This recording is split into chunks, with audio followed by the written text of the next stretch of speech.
हमारे देश में मोस्ट ऑफ द पीपल कौन से, या तो मिडिल क्लास है या फिर लोअर क्लास है। मिडिल और लोअर क्लास से मेरा मतलब है या तो कोई छोटा अपना बिजनेस चला रहे हैं या फिर किसान है जो नॉर्मली 10 से 20 हजार रुपया 50 हजार रुपया महीना कमाते हैं और उनके सपने होते हैं कि मेरा बच्चा होगा तो मैं उसे बड़े स्कूल में भेजूंगा, अच्छी एजुकेशन दूंगा, अच्छी शादी करूंगा, ये सारी चीजें। लेकिन इन्फ्लेशन देखे यानी कि अगर महंगाई देखी तो जो वो पैसा 8% वो कमा रहे हैं वो उस इन्फ्लेशन को बीट ही नहीं कर पाता है। वो क्या करते हैं, कड़ी मेहनत से पैसा कमाते हैं, अपना पैसा बैंक में डिपॉजिट करते हैं और देखा जाए तो वो बैंक में अपना पैसा सड़ा रहे हैं। बिकॉज ऑफ वो जो 1 लाख रुपया है ना, इसके 5 साल के बाद वैल्यू कितनी बचेगी, 50,000। तो इन्फ्लेशन से ये पैसा तो बीट ही नहीं कर पा रहा है। तो सबसे बेटर सॉल्यूशन क्या है कि जो पैसा आप बैंक में डिपॉजिट कर रहे हैं और अगर अपने सपने पूरे करना चाहते हैं तो उस पैसे को सही जगह पे इन्वेस्ट किया जाए। और ये सही जगह कौन सी हो सकती है, वही बात आज हम इस क्लास में करने वाले हैं। आपको पता होगा हर एक घर में आपको 4 से 5 5G फोन्स मिल जाएंगे और वो फोन आप किस लिए यूज कर रहे हैं, रील स्क्रॉल कर रहे हैं, टाइम पास कर रहे हैं। लेकिन वही फोन आपको पैसा कमाने का जरिया बन सकता है। करना कुछ नहीं है, सिर्फ और सिर्फ थोड़ा आपको अवेयर होना पड़ेगा, मार्केट के बारे में आपको नॉलेज होना चाहिए, देन आप भी ये चीजें स्टार्ट कर सकते हैं। तो आज की जो वीडियो होने वाली है ये बिल्कुल बेसिक फ्रेंडली होने वाली है। यानी कि अगर आप चाहे किसान हुए, चाहे शॉपकीपर हुए, चाहे आप एक मजदूर क्यों ना हो, और अगर आपका भी सपना स्टॉक मार्केट में इन्वेस्टमेंट करने का है, कमाने का है, अपने सपने पूरे करने का है, लेकिन अगर आपको भी लगता है, आपने कलीग ने कहा है स्टॉक मार्केट जुआ है, तो आज ये सारी बातें मैं इस वीडियो में करने वाली हूं। बस आपका कुछ समय चाहिए, कंटिन्यूअसली ये वीडियो देखिए। आज स्टॉक मार्केट से रिलेटेड A to Z आपके सारे सवाल क्लियर होने वाले। चलिए, अब मन तो बना लिया होगा सीखने का। अगर मन बना लिया है तो फटाफट से मेरे चैनल स्टॉक बाय आशानो को सब्सक्राइब कर लीजिए, बेल आइकन प्रेस कर लीजिए ताकि ऐसी इंफॉर्मेटिव वीडियो सबसे पहले आपके पास आ सके। तो चलिए अब समझते हैं स्टॉक मार्केट क्या होता है। स्टॉक मार्केट के कई सारे नाम है। आप जैसा स्टॉक मार्केट ले लीजिए, शेयर मार्केट ले लीजिए, F&O ले लीजिए, इक्विटी मार्केट ले लीजिए, कॉल ऑप्शन पुट ऑप्शन ले लीजिए, ऑप्शन ट्रेडिंग ले लीजिए, या फिर अल्टीमेटली जुआ कह लीजिए। ये सब के सब रिलेटेड है स्टॉक मार्केट से। लेकिन अगर ये जुआ अगर आप लोगों को लगता है तो आज ये वीडियो के एंड तक आपको ये समझ में आ जाएगा कि ये जुआ नहीं, ये एक प्रोफेशनल भी हो सकता है, ये एक बिजनेस भी हो सकता है और यहां से एक हेल्दी इनकम बनाई भी जा सकती है। तो हम समझते हैं सबसे पहले स्टॉक मार्केट होता क्या है, शेयर मार्केट होता क्या और आखिरकार ये चलता कैसे। तो शेयर मार्केट यानी कि स्टॉक मार्केट। अब स्टॉक मार्केट आया क्यों, हम एक एग्जांपल से समझने की कोशिश करते हैं। फॉर एग्जांपल एक किसान है, आपने किसान को देखा होगा। किसान क्या करता है, हर साल खेती उगाता है, हर 2 महीने 3 महीने में उनका सीजन होता है और सीजन वाइज खेती चेंज होती रहती है। अब किसान ने क्या किया, एक खेती उगाई और वो किसके ऊपर डिपेंड करती है, ये पूरी की पूरी खेती वेदर के ऊपर डिपेंड करती है कि वेदर कैसा है। अगर वेदर अच्छा होगा तो किसान की खेती अच्छी होती है और वेदर खराब होता है तो वहां पे किसान को बड़ा नुकसान होता है। तो यहाँ पे भी रिस्क है। अगर मान लेते किसान ने खेती किया और वेदर अच्छा निकला तो किसान को अच्छा रिटर्न्स मिला, लेकिन वहीं पर अगर किसान का वेदर की कंडीशंस की वजह से या कोई भी XYZ की रीजंस की वजह से ये बारी फसल अच्छी नहीं होती है तो ये पूरा नुकसान किसको बियर करना पड़ेगा, किसान को बियर करना पड़ेगा। किसान के लिए हम नाम ले लेते हैं ताकि आपको याद रहे। मान लेते हैं इसका नाम है राम। अब राम क्या चाहता है, राम बहुत अच्छी किसानी करता है, अच्छा रिटर्न्स भी मिल रहा है, लेकिन ये अपने रिटर्न्स को बढ़ाना चाहता है, अपने खेत को बढ़ाना चाहता है। लेकिन राम के पास ना सबसे बड़ी कमी क्या है, राम के पास सबसे बड़ी कमी है फंड की। इसके पास पैसा नहीं है, इंटेलिजेंट है, सारी चीजें है, लेकिन फंड नहीं है। अब ये क्या कर रहा है, फंड कलेक्ट करने के लिए इसने गांव में बहुत सारे लोगों को कहा और अपना प्लान बताया कि आप अगर मेरे खेत में इन्वेस्ट करेंगे या मुझे पैसा देंगे तो हम इस तरीके से खेती कर सकते हैं और वहां से मुझे अच्छा रिटर्न्स मिलेगा और वही रिटर्न्स हम आपस में बांट लेंगे। तो कुछ लोगों को इसका आइडिया अच्छा लगता है, कुछ लोगों को बेकार लगता है, लेकिन कुछ लोग जो अच्छे होते हैं, यहाँ पर राम को ऐसे 4 इन्वेस्टर्स मिल जाते हैं जो इसके खेती में पैसा इन्वेस्ट करने के लिए तैयार होते हैं। जैसे कि हम मान लेते हैं राम है और राम के पास अब 4 इन्वेस्टर आ गए हैं जिन्होंने क्या किया है, राम के खेत में इन्वेस्ट किया है, पैसा देने की कोशिश की है। अब मान लेते हैं राम ने इन चारों से पैसा लिया तो राम ने क्या किया, बड़ी सी खेती परचेज की और वहां पे काम करना शुरू कर दिया। और इन चारों लोगों को इसने क्या कहा,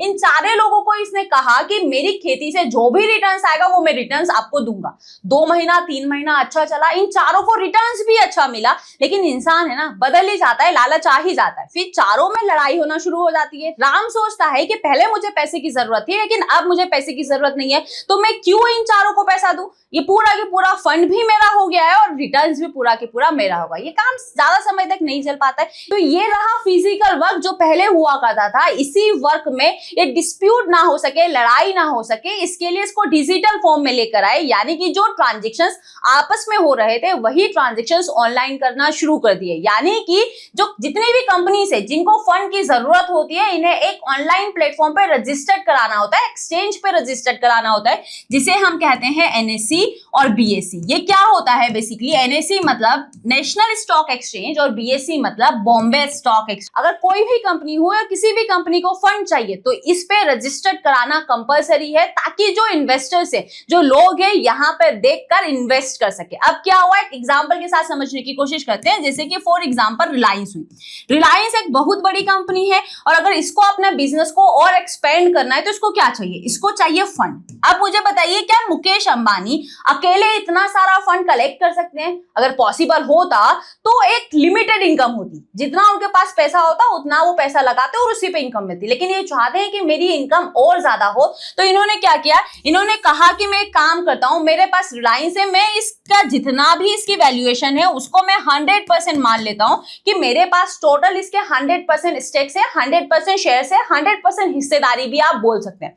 इन्होंने ये डिसाइड किया मुकेश अंबानी ने कि मैं ना इसका 50% अपने पास रख लेता हूं और 50% में क्या करता हूं, लोगों के लिए ओपन कर देता हूं कि यहां पे इन्वेस्टर आए और अपनी पसंद से यहां पे इन्वेस्ट कर सकते हैं, जो जितना चाहे उतना इन्वेस्ट कर सकते हैं। तो यहां पर 50-100 इन्वेस्टर्स आए और सबने अपने फंड के अकॉर्डिंग, किसी ने 1%, किसी ने 2%, किसी ने 5%, उस अकॉर्डिंग इस कंपनी में इन्वेस्ट करना शुरू कर दिया। अब रिटर्न्स कैसे मिलेगा, प्रॉफिट कैसे होगा? सपोज दैट अगर रिलायंस के पास फंड आता है तो रिलायंस जैसे जैसे ग्रो करेगी, इसका बिजनेस जैसे जैसे ग्रो करेगा, तो जितना रिटर्न्स वहां पे आएगा तो रिलायंस क्या करेगा? 50% उसने खुद पैसा लगाया था तो 50% खुद रख लेगा और जो 50% बचा, जिन लोगों ने उस पर ट्रस्ट दिखाया है, पैसा दिया है, उन लोगों को वो रिटर्न्स दे देगा। यानी कि वहां पर वो भी कमाएगा और वहां पे वो लोग भी कमाएंगे। लेकिन इसका एक और है, और अगर रिलायंस ने पैसा लिया और रिलायंस ने उस पैसे को कहीं गलत जगह पे यूज किया या फिर उसका प्लान फेल हो गया तो ऑफ कोर्स रिलायंस को नुकसान होगा। तो वो नुकसान कौन भरेगा? रिलायंस 50% बियर कर सकता है, लेकिन 50% इन इन्वेस्टर्स को भरना होता है। लेकिन ह्यूमन मेंटेलिटी होती है ना कि प्रॉफिट आता है तो सबको अच्छा लगता है, लेकिन लॉस होता है तो कोई बियर नहीं करना चाहता। अगर लॉस हुआ और इस 50 के 50 लोगों ने मना कर दिया कि मैं तो लॉस रिटर्न नहीं करूंगा, तो इन सबको रेगुलेट करता है ऐसे भी, जैसे कि अगर हम कोई क्राइम करते हैं तो हम पे कौन एक्शन ले सकता है? पुलिस एक्शन लेती है। वैसे अगर कोई कंपनी मना करती है इन्वेस्टर को कि इस बार ही प्रॉफिट हुआ है, अगर मैं तुम्हें नहीं दूंगा इस बारी, तो उस पे भी सेम से भी एक्शन ले सकती है। आप समझते हैं आगे कि ये प्रैक्टिकल चलता कैसे किसी कंपनी का भाव ऊपर नीचे होता है और अल्टीमेटली आपको उसमें इन्वेस्टमेंट कैसे करना होता है और आपको कैसे रिटर्न्स मिलेगा। तो लाइव समझने के लिए चलते हैं एनएससी की वेबसाइट पे। एनएससी क्या होता है मैंने आपको बताया है, नेशनल स्टॉक एक्सचेंज, जहां पे सारी की सारी कंपनीज रजिस्टर्ड होती है। चलिए, तो हमने साइट ओपन कर लिया। आप भी सिंपल गूगल पे जाके एनएससी टाइप करेंगे, ये वेबसाइट आपका ओपन हो जाएगा। ये वेबसाइट क्यों जरूरी है? जितनी भी कंपनीज स्टॉक मार्केट में रजिस्टर्ड है, इस डिजिटल प्लेटफॉर्म पे रजिस्टर्ड है, वो कंपनी सारी की सारी आपको यहाँ पे दिखाई देगी। सिंपल जैसे अभी हमने बात किया था रिलायंस के बारे में, तो यहाँ पर आपको एक सर्च का आइकन दिखाई दे रहा है। जस्ट आपको इस पे क्लिक करना है। क्लिक करके आप जिस भी कंपनी के बारे में जानना चाहते हैं उस कंपनी का नाम आपको टाइप कर देना है। जैसे कि मैंने यहाँ पे टाइप किया रिलायंस। जैसे ही आप रिलायंस टाइप करेंगे तो आपको यहाँ पे दिखाई दे रहा होगा रिलायंस इंडस्ट्री, बस इस पे आप क्लिक कर दीजिए। जैसे ही आप रिलायंस इंडस्ट्री पे क्लिक करेंगे, इस प्लेटफॉर्म पे इसकी पूरी की पूरी कुंडली आपको दिखाई देगी। क्या क्या यहाँ पे दिखाई दे रहा है, ध्यान से देखने की कोशिश करें। 8% रिलायंस का प्राइस क्या चल रहा है, यानी कि यहाँ पे देखिए, जैसे कि फॉर एग्जांपल हमने राम वाली कहानी देखी थी, किसान वाली, कि अगर उसको किसान को उस खेती को परचेस करना है तो फाइनली उस खेती को परचेस करने के लिए कितना प्राइस 8% उस टाइम पे चल रहा है, कितना पैसा उसको देना होगा। तो यहाँ पे फिलहाल रिलायंस का प्राइस चल रहा है 1327 के आसपास। तो यहाँ पर आप वो देख सकते हैं। अगर यहाँ पे आप ध्यान से देखने की कोशिश करेंगे तो यहाँ पे काफी सारे प्राइसेस आपको दिखाई दे रहे हैं। मैं आपको एक एक करके एक्सप्लेन करती हूँ। यहाँ पे आप ध्यान से देखिए, यहाँ पे आपको क्या दिखाई दे रहा है, प्रीवियस क्लोज दिखाई दे रहा है, यानी कि कल ये प्राइस कहां पे क्लोज हुआ था। यहाँ पर आपको ओपन प्राइस दिखाई दे रहा है, मतलब कि आज रिलायंस किस भाव पे ओपन हुआ था। यहाँ पर आपको हाई दिखाई दे रहा है, यानी कि आज रिलायंस किस पॉइंट पे सबसे ऊंचे लेवल पे गया था, और यहाँ पे आपको लो दिखाई दे रहा है, यानी कि वो कौन सी वैल्यू है पूरे दिन की जहां पे रिलायंस ने अपना लो यानी अपना बॉटम टच किया था और फाइनली जाके पूरी एक्टिविटीज करके रिलायंस कहां पे क्लोज हुआ है। तो ये सारी की सारी एक्टिविटीज आपको यहाँ पे देखने के लिए मिलेगी। साथ ही साथ यहाँ पे आपको ये भी एक्टिविटीज दिखाई देगी कि यहाँ पे कितने लोगों ने दिन भर में इसको परचेस किया है, यानी कि बाय किया है, और कितने लोगों ने यहाँ पे सेल किया है। अब सवाल यहाँ पे ये आता है कि इसका ओपनिंग टाइमिंग क्या है, कब ये ओपन होता है। तो मार्केट सुबह में 9 बजे ओपन होता है, 9:15 पे मार्केट शुरू होता है। तो आपके मन में सवाल आएगा कि 9 से 9:15 के बीच में होता है क्या। तो बेसिकली ये प्री मार्केट सेशन होता है, यहाँ पे ट्रेडिंग्स नहीं होती है, फाइनल मार्केट ओपन होता है 9:15 पे। यानी कि अगर आप बिगनर है तो 9:15 के बाद आपको इस प्राइस में हलचल होती हुई दिखाई देगी, ऊपर नीचे ये प्राइस आपको चलता हुआ दिखाई देगा। लेकिन आप इसे कब तक खरीद सकते हैं, पूरा दिन भर नहीं खरीद सकते हैं। ये आपके पास लास्ट टाइमिंग होता है 3:30 बजे, यानी कि मार्केट सुबह 9 बजे ओपन होता है और फाइनली 3:30 पे जाके क्लोज हो जाता है। तो इस तरीके से आप कोई भी कंपनी हो, मैं आपको एक और एग्जांपल दिखाती हूँ। फॉर एग्जांपल आपको रिलायंस नहीं देखना है, आपको कोई और स्टॉक देखना है, तो यहाँ पे आपको दिखाई दे रहा है, जस्ट आप इस पे क्लिक करें और यहाँ पे आप सर्च करें एसबीआई। जैसे एसबीआई का नाम सुना होगा, state bank of India, banking की कंपनी है। जैसे ही आप एसबीआई डालेंगे, एसबीआई की पूरी कुंडली आपको दिखाई देगी कि फिलहाल एसबीआई का क्या प्राइस चल रहा है, कहां पे ओपन हुआ था, कहां पे क्लोज हुआ है और क्या हाई लगा है। तो इस तरीके से आप किसी भी स्टॉक्स की कहानी को यहाँ पे जाके चेक करें। यहाँ पे समझ लेते हैं कि आपको इन्वेस्टमेंट करने के लिए कितने पैसे की जरूरत है और वो इन्वेस्टमेंट करने पे आपको कितना रिटर्न्स मिलेगा और कितना नुकसान हो। यानी कि आपने 1043 रुपए से खरीदा था और फाइनली शेयर का प्राइस यानी कि 3 रुपया नीचे, तो आपने एक शेयर खरीदा था और 3 रुपए के हिसाब से यानी कि आपको 3 रुपए का नुकसान होगा। तो इस तरीके से आपको ये नुकसान भरना पड़ेगा। वहीं पर आपने सोचा कि ये शेयर 1043 रुपए चल रहा है, आने वाले समय में ये आ सकता है 1050 और फाइनली 1050 आ भी गया। आपने माल कितने पे खरीदा था, 1043 पे, आप बेच कितने पे रहे, 1050 पे, यानी कि यहाँ पे आपको कितना मिला, 7 रुपया मिला। कितनी क्वांटिटी आप खरीदे थे, आप यहाँ पे एक क्वांटिटी खरीदे थे, यानी कि अगर ये प्राइस 1050 पे जाता है तो आपको 7 रुपया मिलेगा। तो अभी आपको समझ में आया होगा कि स्टॉक्स में कैसे आपका प्रॉफिट और लॉस होता है। ये एक क्वांटिटी को लेकर हुआ। आपके पास जितना भी इन्वेस्टमेंट है, उस इन्वेस्टमेंट को ये शेयर प्राइस से अगर आप डिवाइड करेंगे तो आपके पास क्वांटिटी आ जाएगी कि बेसिकली आपके पास कितना फंड है और उस फंड पे आप कितना माल परचेस कर सकते हैं। जितनी भी क्वांटिटी होगी, पॉइंट्स जितना जितना ट्रेवल करेगा उतना ही आपको प्रॉफिट और उतना ही आपको नुकसान होने के चांसेस है। तो सवाल ये उठता है कि मैं एसबीआई का शेयर खरीदूं कैसे। तो आप क्या करेंगे, सुबह गाड़ी उठाएंगे, एसबीआई बैंक में जाएंगे, उसको कहेंगे कि मेरा 1043 रुपया रखो और मुझे एक शेयर दे दो। ऐसा तो हम नहीं करने वाले हैं। तो आखिरकार ये ट्रेडिंग होगा कैसे, आप इन्वेस्टमेंट करेंगे कैसे। तो इसके लिए सबसे पहला काम, आपके पास अकाउंट होना चाहिए, सेविंग अकाउंट होना चाहिए। आपके पास जनधन का भी अकाउंट होगा तो भी चलेगा। सेविंग अकाउंट के बाद क्या सेविंग अकाउंट से डायरेक्टली ट्रेडिंग हो जाएगी, तो नहीं। ये एनएससी बीएससी में जितने भी स्टॉक रजिस्टर्ड है, इसके लिए एक अलग टर्मिनल, एक अलग ब्रोकर बनाया, एक अलग अकाउंट आप समझ सकते हैं, वो आपके पास होना चाहिए। लाइक आप कोई सा भी अकाउंट ओपन कर सकते हैं, बहुत सारे ऑनलाइन अकाउंट्स आपको मिल जाए। जैसे मैं आपको नाम गिनवा देती हूँ, एंजल, धन, जीरोधा, ग्रो, ये सारे कई सारे ब्रोकिंग प्लेटफॉर्म है। आप जहां पे चाहें वहां पे डीमेट अकाउंट ओपन कर सकते हैं। लेकिन अगेन डीमेट अकाउंट ओपन करने के लिए क्या प्रोसेस है, जैसे आप सेविंग अकाउंट ओपन करवाने चाहते हैं तो वहां पे आपको आधार कार्ड, पैन कार्ड की जरूरत होती है।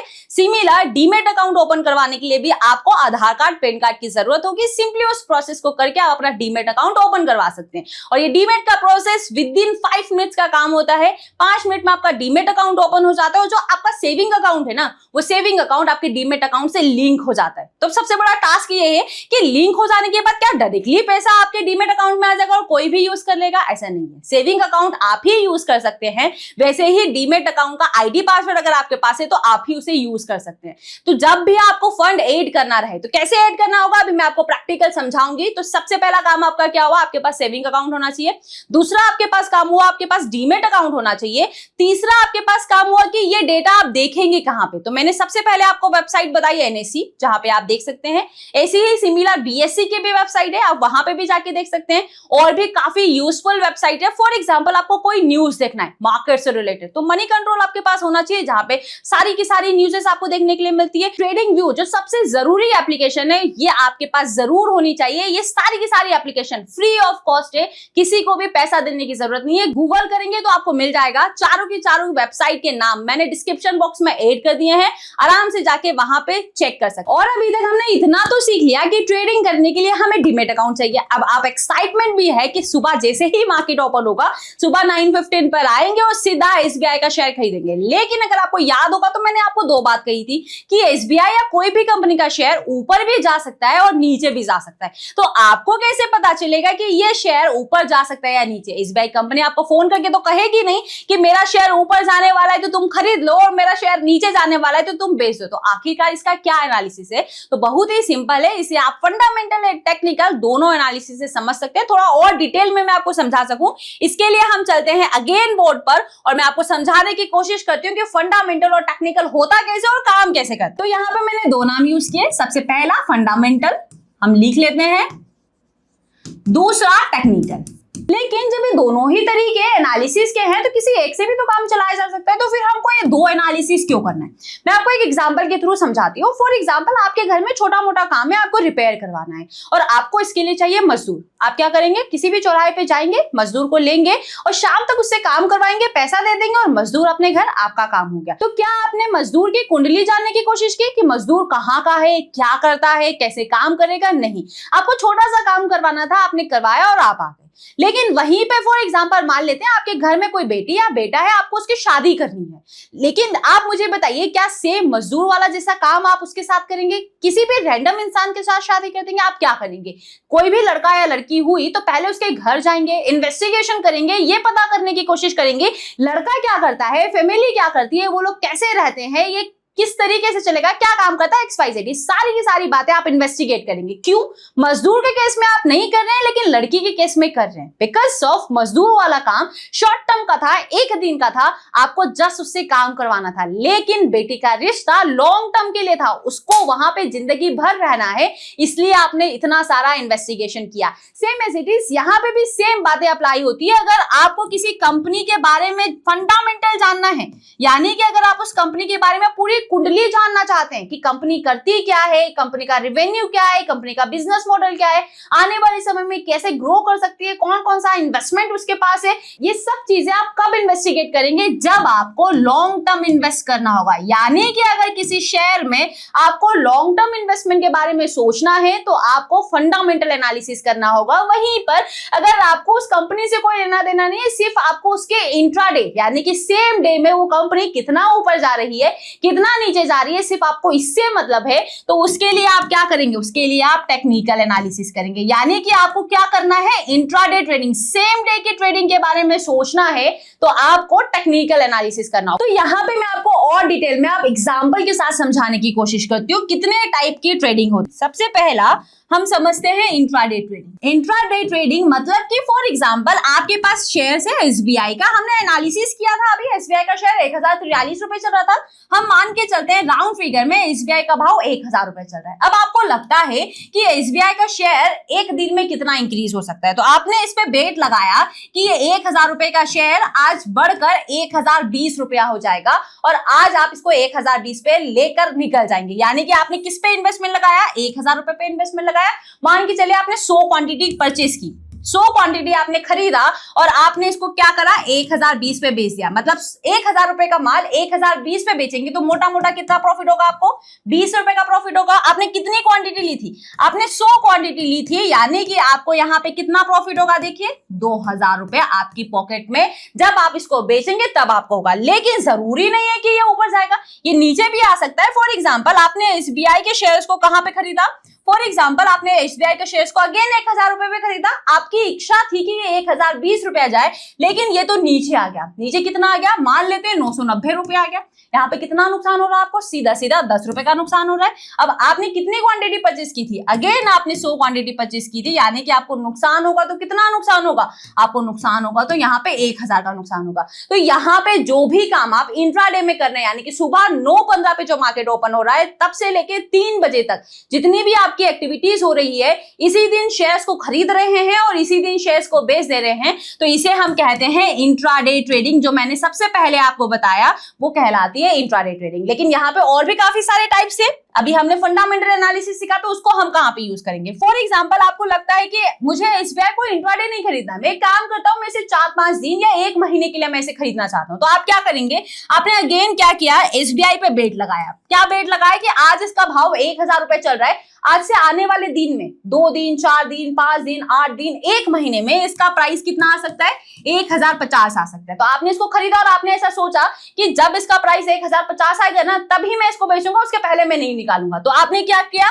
यहां से यहां पे बेच, तो कितना मूव आया? 50 पॉइंट का मूव आया। आपने कितनी क्वांटिटी खरीदी थी? 100 क्वांटिटी खरीदी थी, 50 पॉइंट का मूव आया, यानी कि आपको कितना मिला? सीधा सीधा 5000 रुपए का प्रॉफिट हुआ। यानी कि कोई भी पोजीशन, अभी यहां पे आपने क्या किया? आपने पोजीशन को 1 दिन से ज्यादा होल्ड किया, तो जो भी पोजीशन 1 दिन से ज्यादा 1 महीना 2 महीने के लिए होल्ड की जाती है उसे हम स्विंग ट्रेडिंग कहते हैं, या फिर आप इसे पोजीशनल ट्रेडिंग भी कह सकते हैं। स्विंग एंड पोजीशनल्स यही ट्रेडिंग कहलाती है जहां पर आप 1 दिन से ज्यादा पोजीशंस को होल्ड करते हैं, जब तक आपका टारगेट नहीं आ जाता, जिस वैल्यू की आप डिमांड कर रहे हैं वो वैल्यू आपको नहीं मिल जाती है। लेकिन फॉर एग्जाम्पल एक और है जिनको ये नहीं मतलब है कि ये 1 दिन में आ रहा है, 2 दिन में आ रहा है, नहीं, उनका मानना ऐसा है कि ये सालों साल मेरी पोजीशंस रखी रहे और जब ये अच्छी ग्रोथ करे तो मुझे अच्छा रिटर्न्स दे। मतलब कि फॉर एग्जांपल आपने अगेन एसबीआई में इन्वेस्ट किया और आपने यहां पे खरीदा 1000 रुपए पे, लेकिन अब आपका ड्यूरेशन अलग है। आप 2 महीने 4 महीने में पोजीशन क्लोज नहीं कर रहे हैं, आप 1 साल 2 साल 5 साल के बाद, और अब आपका टारगेट क्या है कि सीधा ये कंपनी 2 साल के बाद 2000 आ जाए, 3 साल के बाद 2000 रुपए आ जाए, जब भी 2000 रुपए आएगी तब मैं इसको बुक करूंगा। यानी कि अगर ये 2000 रुपया आ रही है तो आपने 1000 रुपए पे माल परचेस किया था, 2000 पे आप बेच रहे, यानी कि कितना पॉइंट आपको मिला? मोटा मोटा आपको 1000 पॉइंट मिला। और आपने कितनी क्वांटिटी परचेस की थी? याद है आपको? 100 क्वांटिटी आपने परचेस की थी। यानी कि यहाँ पे कितना प्रॉफिट आ रहा है? जरा गिन के बताइए। यहाँ पे 2 साल के बाद आपको 1 लाख रुपए का प्रॉफिट हो सकता है। कब? जब एसबीआई जैसा आप चाहते हैं वैसा वैसा मूव। तो ये क्या कहलाता है? ये लॉन्ग टर्म इन्वेस्टमेंट कहलाता है। और इसके लिए आपको क्या चाहिए? इसके लिए आपको कंपनी की कुंडली देखनी होगी। लेकिन अब इतना सारा एनालिसिस आप कैसे करें? किस तरीके से आपको करना है? तो फंडामेंटल एनालिसिस के लिए अलग वेबसाइट है, अभी मैं आपको लाइव दिखाऊंगी। टेक्निकल एनालिसिस के लिए आप अलग तरीके से एनालिसिस कर सकते हैं, लेकिन सीखना आपको उसी से चाहिए जो एक मेंटर हो, जो आपको सिखा सके। क्योंकि मार्केट में बहुत सारे लोग हैं जो सिर्फ सिखा रहे हैं लेकिन उनको ही नहीं आता कि वो क्या सिखाने, तो आखिरकार हम सीखे किससे? फॉर एग्जाम्पल आप बीमार हैं, आपको मेडिसिन लेना है, तो आप किससे लेंगे? वेल सर्टिफाइड डॉक्टर से लेंगे या झोला छाप डॉक्टर के पास चले जाएंगे? आप किसकी एडवाइस मानेंगे? तो ऑफ कोर्स आप वेल सर्टिफाइड डॉक्टर की एडवाइस मानेंगे, क्योंकि आपको ये बिलीव है कि ये मुझे ठीक कर सकता है। तो सेम एज इट इज, अगर आप भी सीखना चाहते हैं तो आपको इस फील्ड में कैसा मेंटर चाहिए? जो वेल सर्टिफाइड रिसर्च एनालिस्ट या इन्वेस्टमेंट एडवाइजर से सीख सकते हैं, जैसे कि मैं एक हूं NISM रिसर्च एनालिस्ट। अगर आपको मेरा पढ़ाने का तरीका अच्छा लगता है तो आप मेरे साथ भी सीख सकते हैं। लेकिन अगर कोई वेल सर्टिफाइड रिसर्च एनालिस्ट है तो ये इस बात का टैग नहीं है कि वो आपको बढ़िया ही सिखाएगा और उसका सिखाना आपके काम आएगा। ये किसको जस्टिफाई करना है? ये आप ही को जस्टिफाई करना है। आपको जिसके पढ़ाने का तरीका अच्छा लग रहा है उसकी स्ट्रैटेजी को पहले बैक टेस्ट करिए, समझिए, उसके बाद ही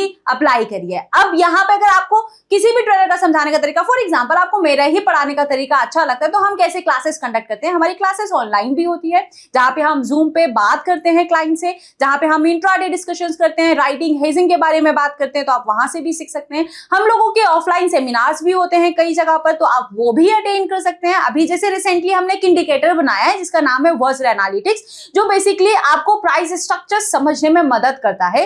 तो अगर आप भी चाहते हैं कि वर्सर एनालिटिक्स है क्या, कैसे काम करता है, तो हम इसे बहुत जल्दी लॉन्च करने वाले हैं। ये लॉन्च होने वाला है ऑफलाइन। बाकी अगर आपको और भी मेरे साथ सीखना है तो स्क्रीन पे जो नंबर दिखाई दे रहा है ना, इसी नंबर पे हाई लिख कर भेज दीजिए। व्हाट्सएप चैनल का लिंक आपको मिल जाएगा, क्योंकि वहां पे ऐसे ही सारे अपडेट्स आपको मिलते रहते हैं। तो अभी तक हमने कहानी में जितनी भी बात की ये सब थियोरेटिकल था। अब मैं आपको प्रैक्टिकल दिखाती हूँ कि आखिरकार डीमेट में पोजीशंस ली कैसे जाती है और कैसे आपको प्रैक्टिकली प्रॉफिट एंड लॉस होता है। तो हम कहाँ चलते हैं?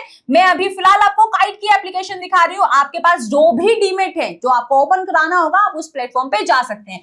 जैसे कि काइट की एप्लीकेशन आपको कुछ इस तरीके से दिखाई देगी, यहाँ पे देखिए। चलिए, मैंने अपना ब्रोकर का टर्मिनल ओपन कर लिया। अब यहाँ पे सबसे पहला काम हमारा क्या है? फंड ऐड होना, क्योंकि फंड होगा तो ही हम ट्रेड कर पाएंगे, फंड नहीं होगा तो हम कैसे काम कर पाएंगे? तो फंड ऐड करने का क्या है? यहाँ पे टॉप पर आप देखेंगे आपको फंड का ऑप्शन दिखाई दे रहा है। जस्ट आपको इस ऑप्शन पे क्लिक कर देना है। जैसे ही आप यहाँ पे क्लिक करेंगे, अगेन आपके पास 2 ऑप्शन दिखाई दे रहे हैं। पहला ऐड फंड, दूसरा विड्रॉ।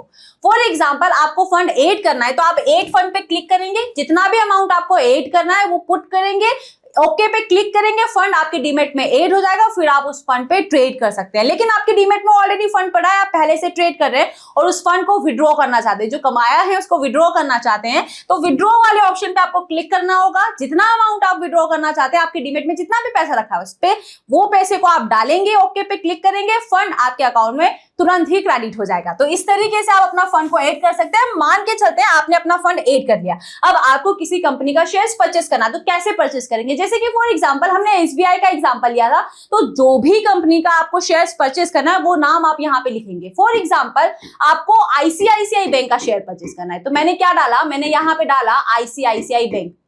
देखिए यहाँ पे आईसीआईसीआई बैंक के आपको काफी सारे ऑप्शंस दिखाई दे रहे हैं। ये ऑप्शंस है क्या, एनएससी में इक्विटी क्या होता है, एफ&ओ क्या होता है, जब हम आगे सीखेंगे मैं आपको और डिटेल में समझाऊंगी, तब हम इस बात को और डिटेल में कवर करेंगे। लेकिन यहाँ पे सिंपल जो आईसीआईसीआई बैंक दिखाई दे रहा है, इस पे आप क्लिक कर दीजिए। जैसे ही आप इस पे क्लिक करेंगे तो आईसीआईसीआई बैंक ना आपका ऐड हो जाएगा। कहाँ पे ऐड हो जाएगा? सबसे लास्ट में ऐड हो जाएगा। जस्ट आप आईसीआईसीआई बैंक पे क्लिक करेंगे, तो क्लिक करने के बाद आपके पास कैसी विंडो ओपन हो जाएगी? क्लिक करने के बाद आपके पास ऐसी विंडो ओपन हो जाएगी। यहाँ पर आपको क्या क्या दिखाई दे रहा है, ध्यान से देखिए। यहाँ पे आपको दिखाई दे रहा है कि फिलहाल एनएससी पे इसका कितना प्राइस चल रहा है और बीएससी पे कितना प्राइस चल रहा है। आप जिस भी एक्सचेंज पे से परचेस करना चाहते हैं वो एक्सचेंज यहाँ पे सिलेक्ट कर सकते हैं। वैसे most of the time traders NSC पे ट्रेड करते हैं, क्योंकि बीएससी में लिक्विडिटी काफी कम होती है, तो इस बात का आपको स्पेशली ध्यान रखना है। यहाँ पे देखिए, यहाँ पे आपको काफी सारे ऑप्शंस दिखाई दे रहे हैं। ये ऑप्शंस क्या होगा अभी मैं आपको आगे बताऊंगी। यहाँ पे आपके पास सबसे इंपॉर्टेंट क्वांटिटी का ऑप्शन आ रहा है, यानी कि आपके पास कितना फंड है और आप कितनी क्वांटिटी परचेस करना चाहते हैं। फॉर एग्जांपल 100 क्वांटिटी आप लिख दीजिए। जैसे ही आप 100 क्वांटिटी लिखेंगे तो आप यहाँ पे ध्यान से देखिए, यहाँ पे आपको कितना इन्वेस्टमेंट लग रहा है, ध्यान से देखिए 1,44,430। अब आप कहेंगे मेरे पास तो इतना इन्वेस्टमेंट नहीं है, तो आप यहाँ क्या करें, यहाँ पे आप क्वांटिटी कम कर सकते हैं। देखिए यहाँ पे हम क्या करते हैं, इस क्वांटिटी को 100 की जगह 10 क्वांटिटी कर देते हैं। अब ध्यान से देखिए यहाँ पे कितना इन्वेस्टमेंट लग रहा है। अब यहाँ पे आपका इन्वेस्टमेंट लग रहा है 14,433, यानी कि आपके पास जितना इन्वेस्टमेंट होगा ना, आप उतने शेयर्स परचेस कर सकते हैं। लेकिन यहाँ पर आपको एक और ऑप्शन दिखाई दे रहा है, इंट्राडे। अब मैं इसको सिलेक्ट करूंगी तो क्या मैजिक होगा, अभी आपको लाइव दिखाई देगा। फॉर एग्जांपल यहाँ पे ध्यान से देखिए आपको कितना इन्वेस्टमेंट लग रहा है। यहाँ पे अभी आपको मोटा मोटा 15,000 के आसपास का इन्वेस्टमेंट लग रहा है। लेकिन इंट्राडे पे जैसे ही मैंने क्लिक किया, अब यहाँ पे ध्यान से देखिए आप कितना इन्वेस्टमेंट लग रहा है, 3,000 का इन्वेस्टमेंट लग रहा है। जहां पर आपको 14,000 रुपए 15,000 रुपए का इन्वेस्टमेंट लग रहा था, वही अभी आपका काम 3,000 रुपए में हो जा रहा है। अभी इसके पहले हमने कितना देखा था, 100 क्वांटिटी पे शायद 1.5 लाख रुपए का इन्वेस्टमेंट लग रहा था। वापस से हम आते हैं यहाँ पर और यहाँ पे हम 100 क्वांटिटी लिखते हैं, और यहाँ पे जैसे ही आप 100 क्वांटिटी लिखेंगे और अब आप मैजिक देखें कितना आपको दिखाई दे रहा है, 30,000 का इन्वेस्टमेंट। जहां 1.5 लाख के इन्वेस्टमेंट में काम हो रहा था, वहां आपका 30,000 के इन्वेस्टमेंट पे काम हो जा रहा है। तो ये इस इंट्राडे ऑप्शन में ऐसा क्या मैजिक है, मैं आपको एक बार थोड़ा सा और एक्सप्लेन कर दूं, इसका डिटेल आपको आने वाली वीडियो में मिलेगा, लेकिन मैं मोटा मोटा आपको आइडिया दे देती हूँ। हमने यहाँ पे 3 तरीके की ट्रेडिंग समझी थी। पहला इंट्राडे, दूसरा स्विंग और पोजिशनल, जिसमें हम क्या करते हैं, शेयर्स को एक दिन से ज्यादा समय के लिए होल्ड करते हैं। तो जब भी अगर आप कोई भी माल कैरी फॉरवर्ड कर रहे हैं, होल्ड कर रहे हैं, अपने पास माल को रख रहे हैं, तो आपके डीमेट में जितना पैसा है ना, आप सिर्फ उतने पैसे का ही माल खरीद सकते हैं और बेच सकते हैं। लेकिन अगर आप माल को इंट्राडे खरीदना बेचना चाहते हैं, इंट्राडे मतलब 9 बजे से लेके 3:30 बजे के बीच में ही पोजीशन खरीदेंगे और पोजीशन को बेच देंगे, तो वहां पे आपका इन्वेस्टमेंट कम हो जाता है। अभी हमने देखा कि पोजीशनल में हमको 1.5 लाख रुपए का इन्वेस्टमेंट लग रहा था, लेकिन जैसे ही मैंने इंट्राडे किया तो वहां पे आपका काम कितने में हो गया, 30,000 में काम हो गया। यानी कि ब्रोकर आपको ये कह रहा है कि अगर आपके पास जितनी क्वांटिटी आप पोजीशनल में खरीदने के लिए तैयार है, अगर उसका 20% भी पैसा आपके पास है, तो उतनी की उतनी ही क्वांटिटी आप इंट्राडे में भी परचेस कर सकते हैं। अगर मैं इसको थोड़ा उल्टे तरीके से समझाऊं तो आप ये समझिए, अगर आपके पास 10,000 रुपए आपके डीमेट में रखा है, तो ब्रोकर आपको 5 टाइम का 10 टाइम का, ऐसे ब्रोकर टू ब्रोकर वेरी करता है। अभी ये लिमिट कम हो गई है, मैक्सिमम 5 से 7 टाइम का लिमिट मिलता है। यानी कि अगर 5 टाइम्स भी आपको मिल रहा है, 5 टाइम्स मतलब कि आप 5 गुना पैसा यूज कर सकते हैं अपने फंड का। 10,000 रुपया इन्वेस्टमेंट है, यानी कि आप 50,000 रुपया यूज कर पाएंगे। 1 लाख रुपया है तो इंट्राडे काम करने के लिए 5 लाख रुपया यूज कर पाएंगे। यानी कि जितना फंड है उसका आप 5 गुना फंड यूज कर सकते हैं इंट्राडे के लिए। लेकिन उनकी एक कंडीशन है। कंडीशन क्या है, आज माल खरीदा है आज ही बेचना पड़ेगा। अगर आज माल नहीं बेचा तो ब्रोकर अपनी मर्जी से खुद ही पोजीशंस काट देगा, क्योंकि आपने माल उधारी पे खरीदा। तो इस तरीके से इंट्राडे पे ट्रेड करने पे आपका फंड कम हो जाता है। तो अभी आपको समझ में आया, ये हुआ आपका प्रैक्टिकल एग्जांपल कि कैसे आप किसी शेयर्स को बाय करके पैसा कमा सकते हैं और कैसे इस शेयर्स में लॉस एंड प्रॉफिट होता है, मैंने आपको इसके पहले भी समझाया। फॉर एग्जांपल मैं अगेन आपको बताती हूँ, यहाँ पे शेयर का प्राइस देखिए कितना हो रहा है 1443। मैं राउंड फिगर के लिए इसको 1450 ले लेती हूँ। आप समझिए आपने कितनी क्वांटिटी परचेस की, आपने 100 क्वांटिटी यहाँ पे परचेस कर दी। कितना इन्वेस्टमेंट आपको लगा? आपको लगा मोटा मोटा 30,000 रुपए का इन्वेस्टमेंट, जो आपको यहाँ पे दिखाई दे रहा है। अब ये 1450 से आप माल खरीदे और आज ही के दिन में ये 1500 रुपए आ जाता है। ध्यान से मेरी बात समझिएगा। और आपने आज ही के दिन इसे 1500 रुपए पे बेच दिया, तो माल कितने पे खरीदा था? 1450 रुपए पे। बेचा कितने पे? 1500 रुपए पे। यानी कितना कमाया आपने? 50 पॉइंट कमाया। लेकिन आपने कितना माल खरीदा था? अगर एक क्वांटिटी खरीदी होती तो 50 रुपए का प्रॉफिट आ रहा होता। यहीं पर आपने कितनी क्वांटिटी खरीदी है? 100 क्वांटिटी खरीदी है। यानी कि कितना प्रॉफिट हुआ? सीधा 30,000 रुपए का इन्वेस्टमेंट आप लगाए और 5,000 रुपए का रिटर्न आपको मिल रहा है। लेकिन यहीं पर अगर ये शेयर जो आपने 1450 रुपए पे खरीदा है, यही शेयर उठ के कहां पे आ जाए? आज के दिन आ जाए और 1400 आ जाए। अब आप सोचेंगे कि मैं तो पोजीशन नहीं काटूंगा, ये तो लॉस दे रहा है। लेकिन आपने माल इंट्राडे में खरीदा है तो आपकी मजबूरी है पोजीशंस को बेचना। नहीं बेचेंगे तो ब्रोकर बेच देगा। अब 1400 रुपए में बेचेंगे तो आपको कितना नुकसान हो रहा है? 50 पॉइंट का।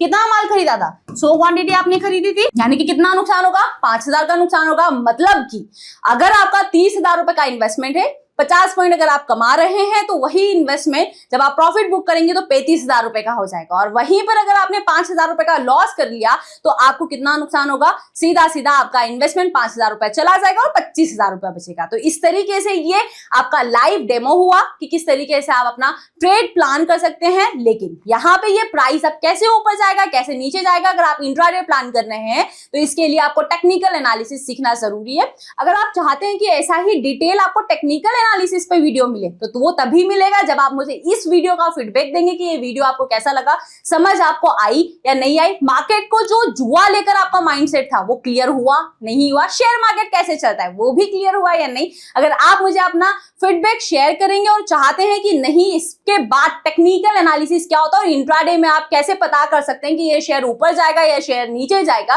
तो मुझे कमेंट बॉक्स में बताएंगे, तो डेफिनेटली नेक्स्ट वीडियो वो लेकर आएंगे। बाकी अगर अभी तक मेरे पेज को फॉलो नहीं किया है तो फॉलो कर लीजिए। साथ ही साथ हमारा एवरी संडे वेबिनार भी ऑर्गेनाइज होता है जो अराउंड 4 घंटे चलता है, जिसमें हम टेक्निकल एनालिसिस के बारे में सीखते हैं, जिसमें हम ऑप्शन ट्रेडिंग के बारे में सीखते हैं, फ्यूचर ट्रेडिंग के बारे में सीखते हैं, पर्टिकुलर स्ट्रेटजीज के बारे में सीखते हैं। अगर आप भी उसके लिए सीरियस हैं तो स्क्रीन पे जो नंबर दिखाई दे रहा है इस नंबर पे आप इंक्वायरी कर सकते हैं और हमारा संडे वेबिनार ज्वाइन कर। बाकी अब ये वीडियो अपने उन दोस्तों, उन कलीग्स, स्पेशली स्टूडेंट्स जो इस स्टॉक मार्केट में ट्रेड करना चाहते हैं और स्पेशली उन लोगों को जरूर शेयर करिए जो ये मानते थे कि स्टॉक मार्केट जुआ है। जुआ है नहीं, जुआ हमने बना दिया है एक्स्ट्रा लालच के कारण, प्रॉफिट के कारण। तो वीडियो जल्दी से उन लोगों को शेयर कर दीजिए ताकि उनको भी स्टॉक मार्केट से रिलेटेड सारी की सारी क्लियरिटीज मिल जाए।